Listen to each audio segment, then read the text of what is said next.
প্রেমিকা আত্মহত্যা করলে বাংলাদেশের আইনে তোমার কিচ্ছু হবে না। আমি বলে দিচ্ছি, বাংলাদেশে প্রেম নিয়ে কোনো আইন নেই, প্রেম কোনো অধিকারের মধ্যে পড়ে না। আমি আবারও বলে যাই, বাংলাদেশে প্রেম কোনো অধিকারের মধ্যে পড়ে না। যদি প্রেম অধিকারের মধ্যে পড়তো তাহলে পুলিশ কেন যায় যায় হোটেলের মধ্যে অভিযান করে লোক ধরে নিয়ে আসে? ওরা তো প্রেম করতে গেছে। পুলিশ কেন পার্কে গিয়ে যুগলদেরকে ধরে নিউজে দেখায় দেয়, মা বাপরে ডাকে নিয়ে আসে যে নিয়ে যাও তোমার বাচ্চা পার্কে এসে স্কুল ড্রেস পরে প্রেম করতেছে। তাইলে ওখান থেকে বোঝা যায় প্রেম একটা অপরাধ এই দেশে। রাষ্ট্রীয়ভাবে প্রেম একটা কি অপরাধ। তোমাকে রাষ্ট্রীয়ভাবে বলবে না, রাষ্ট্র বলবে যে তুমি ফ্রি ভাই, যা খুশি তা করো, ইউ হ্যাভ ইউর ফ্রিডম। কিন্তু তুমি পার্কে যায় মহিলাদের বসে থাকো, তোমার ধরে নিয়ে আসবে।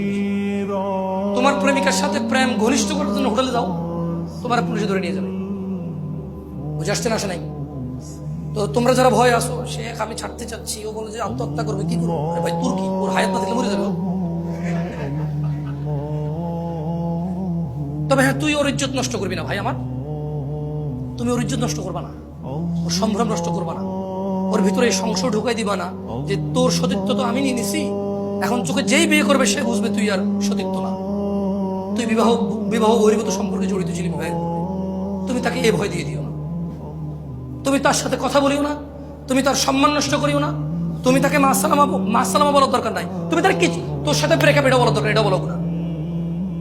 আমি তোমাদেরকে বললাম, আমি তো ফতোয়া দেই না, কোন অপরিচিত মহিলাকে ব্রেকআপ বলাও গুনা, কারণ ওর সাথে কথা বলাই তো জায়েজ নাই ভাই অপ্রয়োজনে। তোমার সাথে ভাই আমি আর সম্পর্ক রাখবো না, তোর সম্পর্ক কি বল? সম্পর্ক থাকলে না মানুষ রাখে না, কি সম্পর্ক বল? বোন রাখি আছে, মহিলা কি আছে?